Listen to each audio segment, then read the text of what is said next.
Vous écoutez Les Éclaireurs de Dialogue, le podcast de la librairie Dialogue à Brest. Je suis Laurence, bienvenue à vous. Le cinéma se nourrit de littérature et la littérature se nourrit de tout, notamment de cinéma. Une citation du poète et romancier Martin Page. Et c'est une phrase que ne renierait pas notre invitée, la romancière et scénariste Tiffany Tavernier. Fille du réalisateur Bertrand Tavernier, elle a grandi dans un monde où l'image et les histoires avaient de l'importance. Dès son enfance, elle a aussi connu une sorte de révélation poétique et les mots ont très tôt pris une grande place dans sa vie. Mais les utilise-t-on de la même façon selon qu'on écrit un roman ou un scénario ?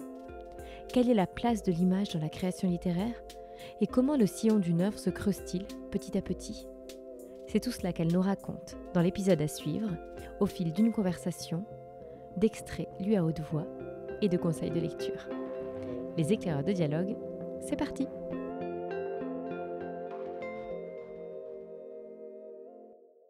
Bonjour Tiffany Tavernier et merci beaucoup d'avoir accepté cette invitation dans notre podcast Les Éclaireurs de Dialogue. Bonjour. Nous avons le plaisir de vous accueillir aujourd'hui à la librairie à l'occasion de la parution aux éditions Sabine Vespizer de votre roman En vérité Alice. Et c'est l'occasion de plonger dans votre parcours de romancière, de découvrir votre chemin vers l'écriture et le sillon que vous creusez de livre en livre. Alors vous avez grandi, je crois, dans une famille où les histoires avaient de l'importance, entre un père réalisateur et une mère scénariste, et vous vous êtes tournée vers les mots. Alors quel a été votre chemin vers l'écriture ? Mon chemin, il commence avant même mon père et ma mère, c'est mon grand-père qui m'initie, bien sûr qu'il y a des livres à la maison. Ma mère devient scénariste sur le tard. Mais c'est mon grand-père qui est un amoureux des livres, qui a un statut assez important dans les livres, qui a par exemple contribué à faire sortir Solzhenitsyn de prison. Donc c'est quelqu'un de très lié depuis sa jeunesse aux livres et qui m'initiera à la poésie, qui m'initiera à Pessoa. Il fera connaître Pessoa en France, qui en me distribuant des poèmes au cours de dîner qu'il a écrit comme ça à la va-vite. Il y a une sorte de complicité. On va dire que c'est une première voie. Il y a un autre chemin qui s'inscrit très tôt dans l'enfance avec la poésie qu'on me fait apprendre à l'école. Et vers 8 ans, je pense que j'ai vraiment quelque chose de l'ordre d'une révélation liée à la musique, de la langue et de sa puissance en dessous même de ce que signifient les mots. Je découvre la possibilité, en tout cas je ressens et ça m'intrigue et ça ouvre quelque chose en moi d'immense. Je découvre que en mettant les mots d'une certaine façon, en les faisant résonner d'une certaine façon, surgit alors ici quelque chose de très très très beau et d'immense. Et ça vient avec cette phrase « et sanglots longs des violons de l'automne ». Ça je me souviens, je ne comprenais pas le sens, mais je trouvais ça sublime. Ce mystère-là, voilà, il a résonné, il a tapé de façon très forte, très puissante en moi. Et c'est là que tout commence. Alors c'est en 1999 que paraît votre premier roman, Dans la nuit aussi le ciel, qui retrace votre expérience dans les mouroirs de Calcutta alors que vous aviez 18 ans. Et puis cette même année, 1999, vous écrivez le scénario du film Ça commence aujourd'hui, réalisé par votre père. Alors l'écriture de roman et l'écriture de scénario, ce sont deux exercices assez différents, mais qui peut-être se recoupent. De quelle manière se nourrissent-ils l'un l'autre et est-ce qu'ils constituent des terrains de jeu radicalement différents ? Oui, alors c'est vrai que cette année, elle a été assez incroyable, l'année 99, ce passage des années 99-2000. Il y a eu ce roman, effectivement, qui venait après pas mal d'années. Je n'avais plus 18 ans, et puis c'est une fiction, je pose un personnage fictif. Justine, qui a 17 ans, beaucoup plus fracassée que moi, je la plonge dans ce bain de Calcutta. Et parallèlement, je me retrouve à travailler avec mon père en co-scénarisant avec Dominique Sampiero. Ça commence aujourd'hui. Les écritures se chevauchent, se nourrissent. Je ne les perçois pas comme étant concurrentes, mais plutôt comme des terrains de jeu et de potentiel et de possible. Et je lis beaucoup déjà de poésie contemporaine. Dominique est poète. Et le poète contemporain actuel, les gens qui font la poésie contemporaine s'amusent beaucoup. En fait, ils ouvrent des voies au dialogue sec, à la page blanche, à la ponctuation qui s'affole, à la phrase sans verbe. Et ça m'amuse, voilà, j'aime ce défi-là. Donc, c'est un défi, eux, qu'ils posent de façon très radicale, mais l'écriture romanesque me permet de naviguer, de m'enfoncer, d'épaissir la pensée. Et l'écriture scénaristique qui est au service du metteur en scène, elle est très tenue. Il faut qu'elle soit d'une précision parfaite. Il faut qu'elle, en très peu de mots, elle donne image. Et donc, c'est une autre façon de travailler qui va peu à peu, de toute façon, nourrir l'écrivain que je suis, bien sûr. Évidemment, mais tout me nourrit. Quand on est un écrivain, je pense que tout. Et tous les exercices d'écriture, que ça parte de la carte postale qu'on envoie ou qu'on envoyait à ses grands-parents, à l'écriture d'un roman, à l'écriture d'un scénario, au petit journal qu'on noircit et aux bribes qu'on entend dans la rue, vont enrichir et continuent d'enrichir la totalité de la langue que je recherche pour chaque fois entrer dans le prochain roman. Alors le scénario est au service d'eux et il devient image, là où le roman, il doit générer ses propres images. Quelle est alors la place justement de l'image pour vous dans l'écriture de romans? Est-ce qu'il s'agit de voir les scènes avant de les écrire? Ça, c'est une question énorme. Non, je pense pas. En tout cas, je ne suis pas metteur en scène. Ça, c'est sûr, je suis un écrivain. Et c'est une certitude absolue. Je veux dire, j'aurais pu, vu de là d'où je viens, j'aurais pu choisir cette voie. Elle ne me s'est jamais imposée à moi, elle ne s'est jamais proposée. Non, je pense que j'ai un monde rempli d'images, mais on va parler d'images sensorielles. On va parler d'images un peu comme ces éblouissements de l'enfance. Ce sont ces images-là. Donc, elles sont à la fois très précises et très floues. Et donc, il y a des décors, mais c'est un détail qui va tout d'un coup prendre toute son importance. On me dit souvent, votre écriture est très visuelle, et elle l'est, parce que je porte beaucoup d'images en moi, mais qui ne sont pas des images de cinéma. Ce n'est pas du tout la même valeur d'image. On n'est pas sur des focales, on n'est pas avec un mouvement de caméra, on n'est pas sur une image qui cherche à faire surgir à partir du décor un mouvement de personnages. C'est beaucoup plus mes personnages qui vont percevoir quelque chose de ce décor et qui, comme par exemple Thierry dans sa maison, qui s'invente même une fissure dans le plafond et qui fixe les taches de lumière qui dansent. Vous voyez, on est sur des images plus assez poétiques au fait, assez oniriques plus que poétiques, oniriques, et qui relèvent plus de cette conscience qui nous traverse, de cette conscience, oui, je pense très très vaste, et qui font que parfois s'écarquillent nos yeux sur un monde derrière la chaise, derrière la théière, derrière l'être aimé. Et des images qui partent des personnages aussi. Oui, mes images partent des personnages, alors que mon père ou d'autres metteurs en scène, c'est ce qui est incroyable d'ailleurs, c'est quelque chose qui m'est là pour le coup très étranger, partent eux du mouvement. C'est le mouvement de leur caméra qui va les amener. Et c'est même le décor qui va les amener au personnage. Et c'est presque un contre. Et d'ailleurs, souvent, j'oppose, même si ça s'enchevêtre, ces deux écritures s'enchevêtrent, pour moi, et me nourrissent, elles sont assez opposées. Puisque l'une, le roman permet, en tout cas l'écriture de roman permet de vous enfoncer, de digresser à l'infini sur le pourquoi du comment ce personnage ressent ce verre dans ses mains de façon glacée, ou du comment, et il traverse ce décor, et tout ce qui, tout d'un coup, revient en lui, réémerge, le traverse. Dans un scénario, tout ce mouvement de la pensée intérieure ne va être traduit scénaristiquement que par un tel, donc je prends un nom au hasard, Julien traverse l'aérogare de Roissy, Terminal C. Et il est triste. Mais la tristesse, c'est au metteur en scène dans le mouvement de sa caméra, dans la façon qu'il va avoir d'approcher sa caméra du visage de son comédien, et bien sûr du jeu du comédien, de laisser surgir cette tristesse. Donc je ne l'écris pas.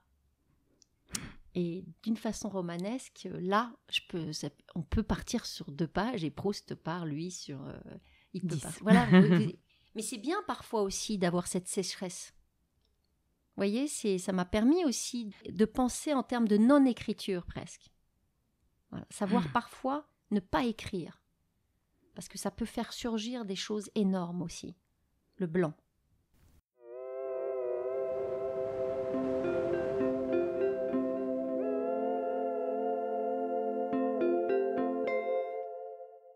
Tracer un cercle dans la neige. M'asseoir en son centre. Dresser tout autour une muraille transparente et rester là, sans plus bouger ni rien ressentir, parce que sentir fait trop violence ici. Pendant ce temps, le monde brûlerait. Il brûle d'ailleurs. Seulement, je ne m'en souviens plus.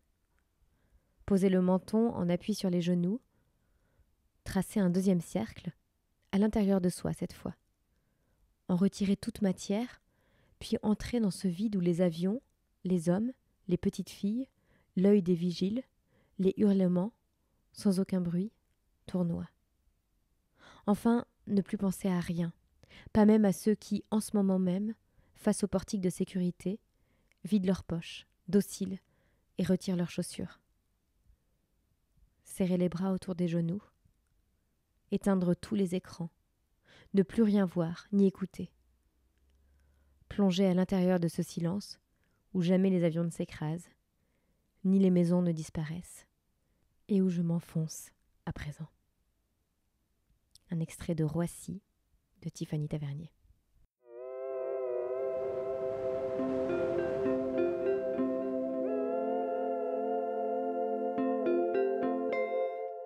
Vous avez écrit plusieurs romans chez différents éditeurs, puis une biographie d'Isabelle Eberhardt aux éditions Talendier, et puis vous avez rencontré Sabine Vespizer, qui est devenue votre éditrice. Est-ce que vous pourriez nous parler de cette rencontre, du rôle qu'elle a eu pour vous, de la manière peut-être aussi dont elle a nourri votre écriture ? Oui, alors il y a des grandes rencontres comme ça dans la vie. Je vous le disais en venant ici, en traversant ces belles rues de Brest, sous cette belle lumière, j'ai beaucoup de chance, il fait beau. Et je vous disais que Sabine Vespizer fait partie des très très grandes rencontres. Et j'ai beaucoup de chance. C'est une très grande éditrice.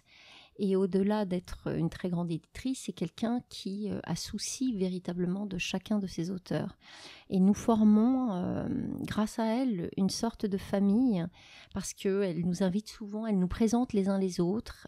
Elle nous enjoint, il n'y a pas besoin pour moi d'être enjointe, mais à nous lire les uns les autres. Elle fait maison. Quand on parle de maison d'édition, là on est au sommet de cette richesse-là. C'est vraiment une maison. De plus, elle suit les auteurs qu'elle prend, ne sont pas si nombreux que cela, mais elle les suit. Elle les suit jusqu'au bout. Et là, je vais dire qu'elle forme catalogue.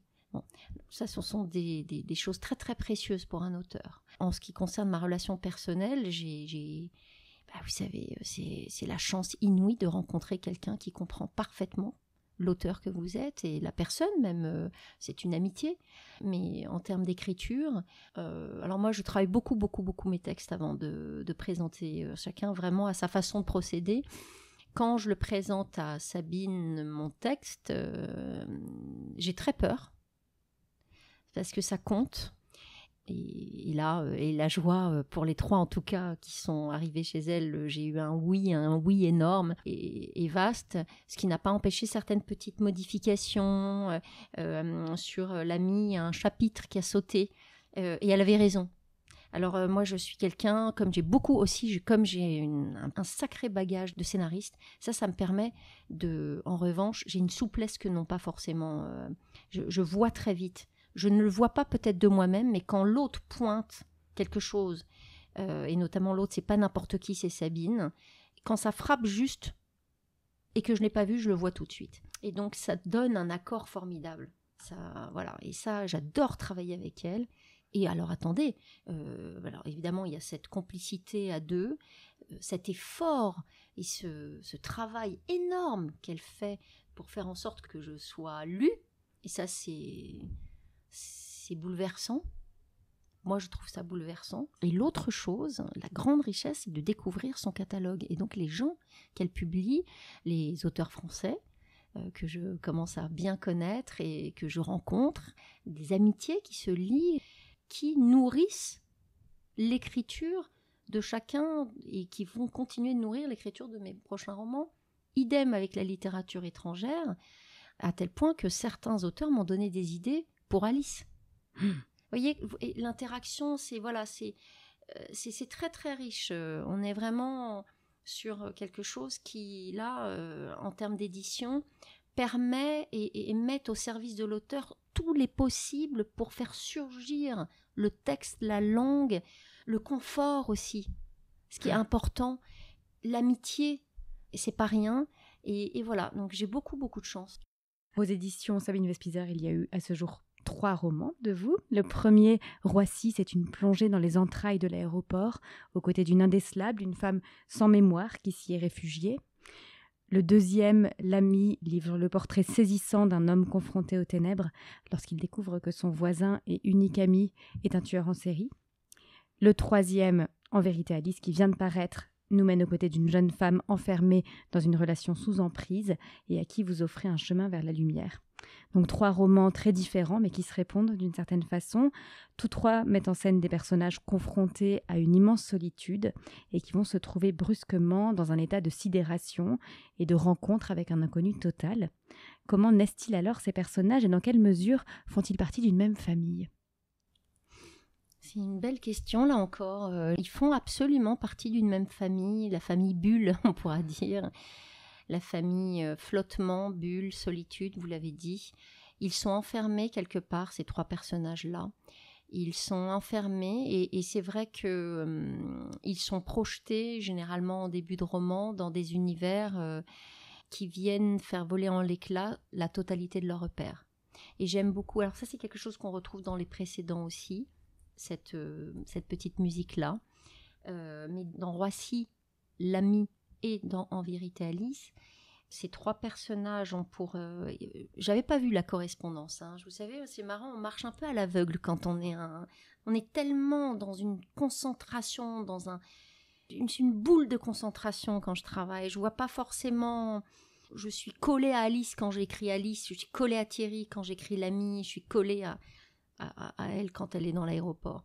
Et là, après avoir écrit Alice, je me suis rendu compte effectivement qu'il y avait des chemins de correspondance liés à ce que vous avez dit, cette sidération, cette solitude, mais aussi parce qu'il y a un traitement de la lumière et des ténèbres. Sur les 3 livres, il y a quelque chose de l'ordre d'une thématique qui traverse celle de ce combat de la lumière et des ténèbres. Et mes personnages sont complètement aux prises avec ce combat. Alors, c'est un combat qui s'inscrit de façon différente dans Roissy, puisqu'elle est plongée dans cet aéroport, mais il y a les ténèbres en dessous. Et puis le ciel, l'envol, le voyage, l'ouverture, voilà. Et dans l'ami, c'est la traversée des ténèbres. Et très rapidement, même pendant l'écriture, j'ai eu envie, je m'étais dit, après celui-là, il va falloir que je m'attaque à la lumière. Là, je vais en avoir besoin. J'en vais en avoir besoin et j'ai peut-être la maturité pour le faire. C'est peut-être un peu présomptueux de ma part, mais en tout cas, je pense, je me sentais prête à attaquer le terrain de la lumière, qui, je le savais d'avance, est un terrain très compliqué, beaucoup plus compliqué que ne l'est le terrain de la ténèbre finalement, parce qu'il se propose de façon beaucoup plus éparse, beaucoup plus inattendue. Ce n'est que de l'inattendu, la lumière, ce n'est que de la surprise, ça frôle la magie et ça ne l'est pas tout à fait, c'est quelque chose d'assez délicat et sublime et inouï. Alors vous voyez, pour traiter ces choses-là en littérature, sans tomber dans le gnagnanisme ou la bêtise ou le cliché, voilà, il fallait vraiment que mais en tout cas j'ai essayé, je m'y sentais prête et j'ai vraiment plongé là-dedans avec Alice. Voilà. Et vous avez plongé parce que pour s'intéresser à la lumière, il faut partir des ténèbres. Mais oui, bien sûr, il fallait que je parte d'un point très noir, très isolé, très confondu. Quelqu'un qui, Alice, ne sait pas du tout où elle est, qui est au bord de la falaise et qui, alors là c'est pour moi le sommet, hein, du ratage et du gouffre et de la ténèbre, c'est quand quelqu'un qui est en train de couler à pic vous annonce avec un grand sourire qu'il va très bien. C'est terrible ça, c'est vertigineux. Moi j'aime bien le vertige, hein. J'adore ça, j'adore quand les gens deviennent vertigineux malgré eux. C'est-à-dire que quand quelqu'un sort une phrase incroyable, je ne comprends pas pourquoi mes enfants ne m'aiment pas, et dans la même phrase, je les ai violemment tapés et humiliés hier. Ça, c'est vertigineux. Ou alors, dans Alice, autre chose, hein, c'est un autre vertige, mais pourquoi pensez-vous qu'il est désagréable et qu'il m'humilie, qu'il cherche à m'isoler alors que le pauvre, vous ne le comprenez pas, il est magnifique et je vis un immense amour. C'est terrible. Et on est tous saisis par des dénis, des mensonges de soi à soi. C'est là où se creuse, et m'intéresse moi, c'est là où se creuse le vertige, et c'est peut-être là où, au fait, finalement, c'est peut-être là, dans cet interstice, que, j'allais dire, oui, que nous existons au maximum. Dans la plus grande intensité. Dans cette intensité du vertige, dans cette façon que nous avons de nous mentir, de nous accrocher à nos mensonges, c'est vertigineux, mais c'est une hauteur de vertige qui rejoint la hauteur de la masse qui fait en nous existence. Et donc ça, pour moi, en tant qu'auteur, autrice, c'est ce qui va m'attirer. J'ai envie de déployer, de tirer la pelote là. J'ai envie de savoir où ça mène ce bordel de mensonges. Où ça va me mener ça, ce truc inouï de la fille qui sourit quand elle coule.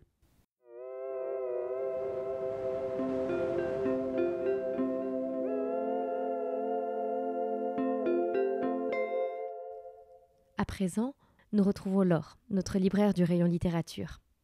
Elle nous en dit plus sur les 3 romans de Tiffany Tavernier, parus aux éditions Sabine Vespizer, Roissy, L'Ami et En vérité Alice. Tiffany Tavernier raconte si bien le chaos qui agite l'esprit de ses héros et la difficulté qu'ils ont à affronter la réalité, une réalité souvent amère, brutale, qui abîme et fragilise. Elle bouleverse. Et face à ce bouleversement, les personnages des 3 romans de Tiffany Tavernier vont chacun à leur manière déchanter, entrer dans une forme d'errance, être rendus à eux-mêmes, confrontés à des émotions vives qui font d'eux des héros intenses et magnifiques. C'est un des talents d'écriture de l'auteur. Dessiner des êtres profondément humains qui, par leur chemin de vie, vous remuent et vous saisissent. Chacun se retrouvant dans des situations extrêmes. À l'instar de Roissy, son premier roman chez Sabine Vespizer, où nous suivons une femme qui n'a pas de nom et qui vit dans l'aéroport de Roissy. Elle arpente les différents espaces de ce lieu, tout en faisant mine de ne pas y vivre pour ne pas être délogée de ce lieu de passage et dans lequel elle choisit de se nicher sans trop savoir pourquoi. La mémoire lui fait défaut, elle a espoir de la recouvrer et en même temps, elle craint d'affronter cette fameuse réalité. C'est intriguant et captivant. On a du mal à lâcher notre héroïne qui déambule dans un lieu insolite, très bien retranscrit par l'auteur. En fait, c'est une véritable immersion dans ce monde qu'est l'aéroport. C'est un lieu traversé par des milliers de vies, majoritairement pressées, en quête d'une destination. C'est une exploration fascinante d'un lieu étrange et singulier. Et Tiffany Tavernier semble aimer les lieux insolites. Comme dans En vérité Alice, son dernier roman. En effet, l'héroïne, Alice, va entrer un peu par hasard dans le bureau de la Cause des Saints de Paris qui traite, à l'heure actuelle, des procès en canonisation de personnes susceptibles de devenir des saints. C'est édifiant, car réel, et nous découvrons en même temps qu'Alice un monde protocolaire et incroyable, presque dingue, mais puissamment lumineux, car au fond, quelque part, il donne du sens à l'existence. C'est en tout cas ce qui va sauver notre héroïne, Alice, alors sous l'emprise de son compagnon. Là aussi, Tiffany Tavernier nous emmène dans une exploration captivante de l'emprise. En effet, Alice est dans le déni. Elle ne voit pas la violence de son conjoint. Elle s'invente une histoire amoureuse qu'elle pense intense et belle, alors qu'en fait, elle n'est que violence et humiliation. C'est fort, ça vous remue d'être ainsi emporté dans l'intimité d'une victime qui ne veut pas voir le mal qu'elle endure. Pareil que dans Roissy, on ne souhaite pas lâcher notre héroïne, dont la chute est vertigineuse, mais celle-ci la conduira vers la lumière. À l'image des autres personnages de l'auteur, à l'image de Thierry, le héros du 2e roman de Tiffany Tavernier, L'Ami. Dans L'Ami, on suit un homme qui apprend à être l'ami d'une personne qui a commis l'horreur. Cette annonce, dont la nature nous tient en haleine, la toute première partie du roman, va bouleverser la vie de notre héros, réveiller des mots enfuis, qui enclenche alors une écriture de l'intime, tour à tour saisissante et touchante.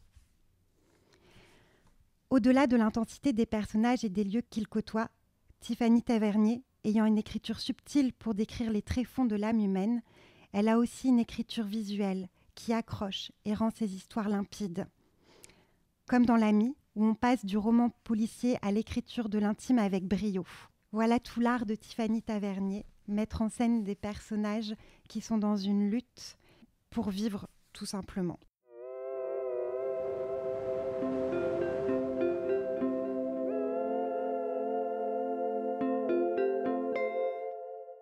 Alice, mais comme Thierry avant ou comme la femme de l'aéroport, on se tient au plus proche d'eux au fil de la lecture et on va les découvrir par différentes voix.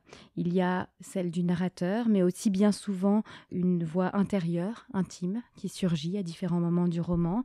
Il y a aussi les regards des autres personnages sur eux. En quoi est-ce qu'il est important qu'ils se construisent de manière plurielle dans le roman ? Parce que Alice est sous emprise et quelqu'un sous emprise est diffracté. Quelqu'un sous emprise est morcelé, éclaté. Nous sommes souvent d'ailleurs, nous tous, très éclatés.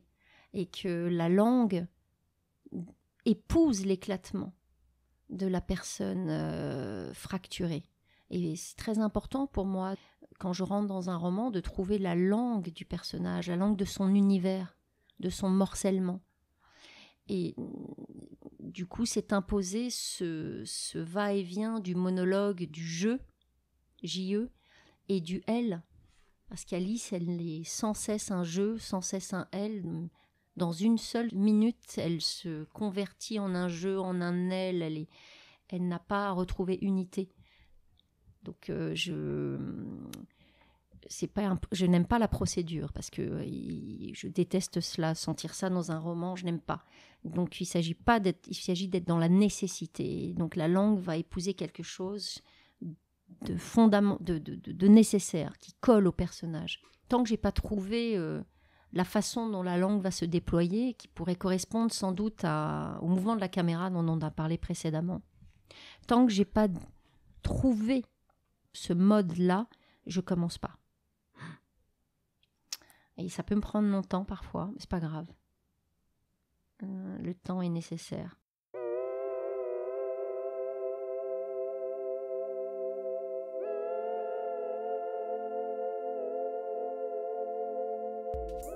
Le temps est nécessaire. C'est sur ces mots que se termine ce premier épisode de notre podcast avec Tiffany Tavernier. Dans le prochain, l'écrivaine nous fera entrer dans son processus d'écriture. La façon dont ces sujets viennent à elle et dont le monde contemporain infuse ses romans, les enquêtes qu'elle effectue pour écrire, et le lien intime qui se crée avec ses personnages, qu'elle conduit bien souvent dans des espaces au-delà du monde visible. Je vous donne rendez-vous le mercredi 22 mai pour le découvrir et vous souhaite d'ici là de très belles lectures.